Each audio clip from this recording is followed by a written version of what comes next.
wabarakatuh. Jumpa lagi kita dalam seri kuliah hukum pidana. Kali ini saya akan melanjutkan tentang batas berlakunya hukum pidana dari segi waktu. Nah, yang kemarin atau yang terdahulu saya telah menjelaskan tentang asas legalitas, yang kedua retroaktif, dan yang ketiga adalah asas transitoir. Saudara-saudara sekalian, apa sebenarnya asas transitoir ini? Nah, asas transitoir adalah asas yang menentukan berlakunya suatu aturan hukum pidana dalam hal terjadinya atau adanya perubahan undang-undang. Dalam ajaran mengenai asas transitoir ini secara eksplisit ditentukan dalam pasal 1 ayat 2 Kitab Undang-Undang Hukum Pidana yang secara lengkap berbunyi sebagai berikut. Jika sesudah perbuatan dilakukan ada perubahan dalam perundang-undangan, maka dipakai aturan yang paling meringankan dan menguntungkan bagi terdakwa. Nah, saudara-saudara sekalian, yang terdahulu tentang batas berlakunya hukum pidana dari segi waktu, saya telah menjelaskan tentang asas legalitas dan asas retroaktif. Asas legalitas tersebut itu dia menyatakan bahwa tidak boleh ada pidana tanpa ada ketentuan undang-undang terlebih dahulu. Kedua, asas asas retroaktif, dia menjelaskan tentang bahwa undang-undang itu tidak boleh berlaku surut. Nah, bagaimana asas transitoir tersebut? Nah, sebenarnya undang-undang yang lama dan ada undang-undang yang baru yang meringankan dan menguntungkan terdakwa, maka asas ini berlaku.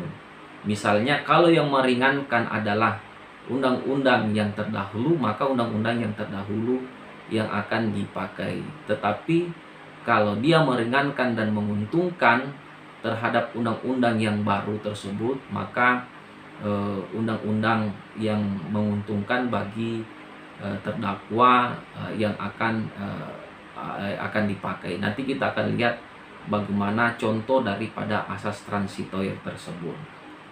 Nah, dalam ketentuan pasal 1 ayat 2 terdapat rumusan kalimat yang menegaskan bahwa aturan hukum pidana yang dipakai bila terjadi perubahan undang-undang adalah aturan yang paling meringankan dan menguntungkan bagi terdakwa. Nah, adapun yang dimaksud dengan aturan yang paling ringan dan menguntungkan tersebut, ada 3 jawaban dari asas transitoir. Yang pertama, bisa saja aturan yang berkaitan dengan ketentuan mengenai tindak pidananya. Nah, misalnya adanya perubahan undang-undang di mana dalam undang-undang baru tersebut ada ketentuan dekriminalisasi, yaitu suatu perbuatan tadinya merupakan perbuatan pidana menjadi tidak dipidana. Nah, terhadap perbuatan yang menurut undang-undang lama telah ditetapkan sebagai kriminalisasi, maka dalam kasus demikian konsekuensi dari adanya perubahan undang-undang tersebut ialah terdakwa akan menjadi bebas. Nah, karena undang-undang baru yang mendekriminalisasikan perbuatannya itulah yang meringankan dan menguntungkan bagi terdakwa. Nah, jadi kalau misalnya dari perbuatan tersebut merupakan perbuatan yang kriminal, sehingga perubahan undang-undang perbuatan yang kriminal tersebut menjadi perbuatan yang dekriminalisasi. Nah, sehingga ini aturan ketentuan mengenai tindak pidananya ini, sehingga terdakwa melihat dari perbuatannya tersebut merupakan sesuatu perbuatan yang dapat didekriminalisasi sehingga dia bisa dikatakan terdakwa akan menjadi bebas karena undang-undang baru yang mendekriminalisasikan perbuatannya, itulah yang meringankan dan menguntungkan baginya. Yang kedua bahwa bisa saja aturan yang berkaitan dengan ketentuan mengenai pertanggungjawaban pidana.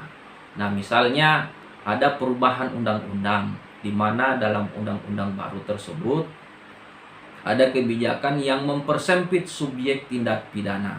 Nah, subjek tindak pidana itu ada dua, baik itu individu atau perseorangan, bisa juga badan hukum. Nah, sehingga yang bisa dituntut pertanggungjawaban pidana menjadi person atau manusianya saja, tidak bagi badan hukum. Nah, dalam hal demikian, apabila ada badan hukum terlibat tindak pidana yang terjadi pada saat undang-undang lama yang memungkinkan penuntutan terhadap korporasi atau badan hukum masih berlaku, kemudian yang hukum masih berlaku, kemudian lahir undang-undang baru yang menghapuskan pertanggungjawaban pidana korporasi, maka tentu karena adanya perubahan undang-undang tersebut, korporasi menjadi bebas. Jadi ini dia melihat ketentuan pertanggungjawaban, apakah itu individu atau badan hukum. Nah, kalau misalnya undang-undang tersebut menghapus pertanggungjawaban dari badan hukum, maka yang aku adalah pertanggungjawaban secara individu saja, sehingga korporasi tidak bisa dipertanggungjawabkan. Nah, itulah aturan yang berkaitan dengan penentuan mengenai pertanggungjawaban pidana terhadap asas transitoir tersebut. Yang ketiga, aturan yang berkaitan dengan ketentuan mengenai sanksi pidana. Misalnya ada perubahan undang-undang di mana dalam undang-undang baru tersebut sanksi pidananya justru lebih berat. Maka dalam hal demikian, penjatuhan sanksi pidana menggunakan ketentuan dalam undang-undang yang lama yang telah dirubah tadi. Mari kita melihat contoh kasus asas transitoir tersebut. Pernah terdakwa kasusnya Joko S. Chandra. Dia dituduh telah melakukan korupsi dalam kasus Balitgate yang terjadi pada bulan Februari 1998. Pada saat diadakan penyidikan terhadap perkaranya, dasar hukum yang digunakan aparat adalah Undang-Undang Korupsi nomor 3 tahun 1971. Nah, tetapi pada saat perkaranya sudah sampai di tingkat pemeriksaan persidangan, pengadilan yaitu bulan Juni 2000 terjadi perubahan terhadap Undang-Undang Korupsi nomor 3 tahun 1971 dengan Undang-Undang nomor 31 tahun 1999. Nah, dalam hal demikian, maka untuk menentukan undang-undang korupsi mana yang harus digunakan sebagai dasar hukum untuk menangani kasus Joko S. Chandra di atas, apakah Undang-Undang nomor 3 tahun 1971 atau Undang-Undang 31 tahun 1999, maka dari kasus tersebut ialah dengan terlebih dahulu memperbandingkan kedua undang-undang tersebut, kemudian dari hasil perbandingan itu maka undang-undang yang isinya dinilai akan menguntungkan terdakwalah yang harus diterapkan di antara kedua undang-undang tersebut, baik dari perumusan tindak pidana, pertanggungjawaban pidana, atau dari segi ancaman sanksi pidana. Saudara-saudara sekalian, dari kasus tersebut ternyata Undang-Undang Nomor 3 Tahun 1971 isinya lebih ringan dibandingkan dengan Undang-Undang Nomor 31 Tahun 1999. Oleh karena itu, Undang-Undang Nomor 3 Tahun 1971 lah yang harus digunakan sebagai dasar untuk mengadili kasus tersebut. Saudara-saudara sekalian, maka tadi telah dijelaskan dari pasal 1 ayat 2 Kitab Undang-Undang Hukum Pidana, jika sesudah perbuatan dilakukan ada perubahan dalam perundang-undangan, maka dipakai aturan yang paling meringankan dan menguntungkan bagi terdakwa. Kasus terdakwa Joko S. Chandra tersebut, maka kalau memperhatikan dari asas transitoir ini, maka yang lebih menguntungkan bagi terdakwa itu adalah Undang-Undang Nomor 3 Tahun 1971. Saudara-saudara sekalian yang saya muliakan, berikutnya hal penting lainnya yang perlu dicermati berkaitan dengan penerapan asas transitoir ialah bagian kalimat dari rumusan pasal 1 ayat 2 KUHP yang berbunyi, jika sesudah perbuatan dilakukan ada perubahan dalam perundang-undangan. Nah, ada pertanyaan mendasar yang segera muncul berkaitan dengan rumusan tersebut. Apakah sebenarnya yang dimaksud dengan undang-undang yang sedang mengalami perubahan itu? Nah, berdasarkan hal tersebut, ada 3 pendekatan yang dapat dilakukan untuk menjawab tentang apa sebenarnya yang dimaksud dengan undang-undang yang sedang mengalami perubahan tersebut. Coba kita melihat 3 pendekatan teori yang digunakan. Yang pertama, teori formal dari Simons.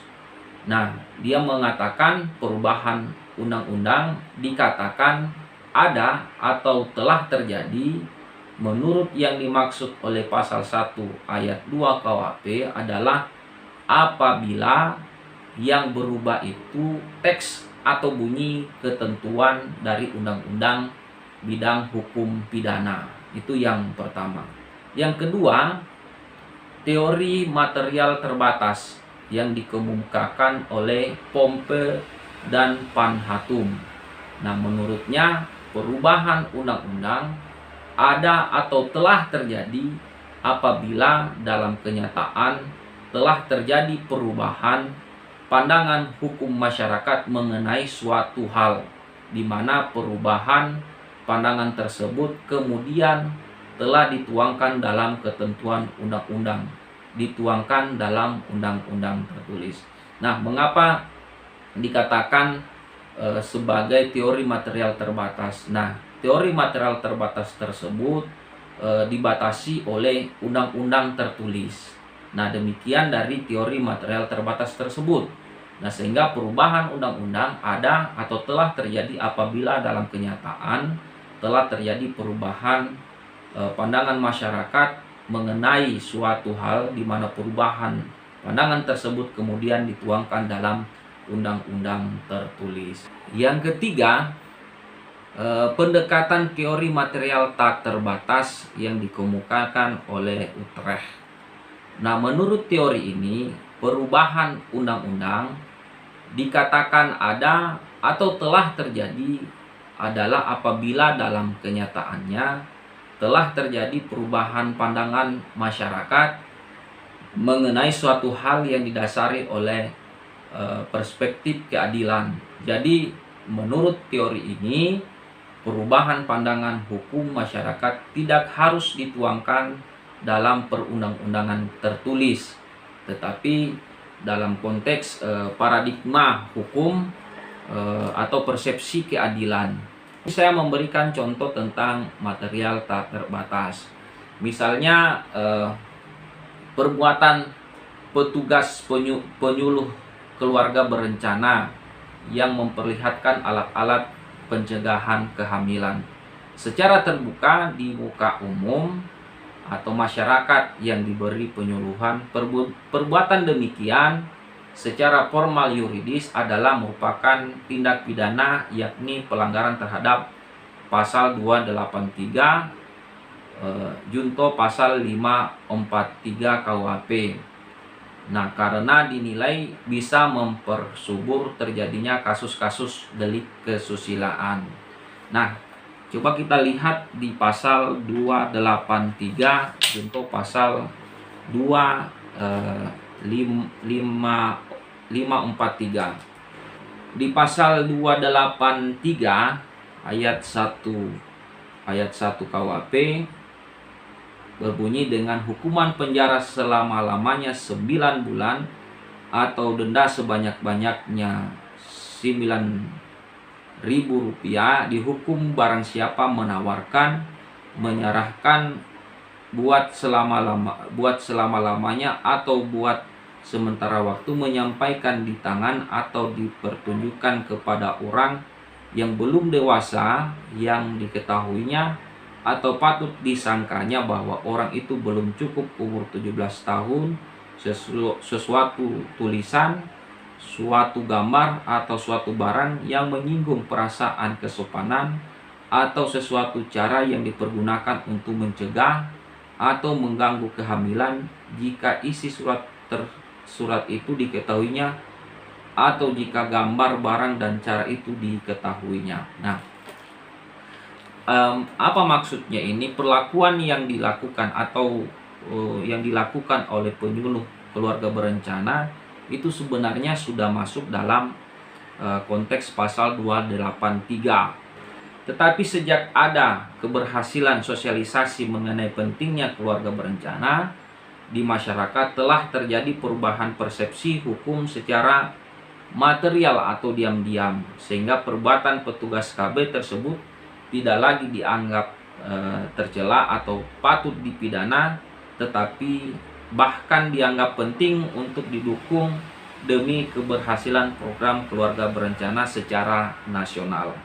Nah, konsekuensi menurut teori yang ketiga tersebut, terjadinya perubahan pandangan hukum masyarakat secara diam-diam di atas pun harus pula dinilai sebagai telah terjadi perubahan undang-undang menurut yang dimaksud oleh pasal 1 ayat 2 KUHP, sehingga petugas KB yang mempertunjukkan alat-alat pencegah kehamilan di muka umum tadi tidak harus diancam dengan pidana. Kemudian dari pembahasan saya tentang batas berlakunya hukum pidana dari segi waktu, yakni asas legalitas, asas retroaktif, dan yang terakhir ini adalah asas transitoir. Demikian dari saya.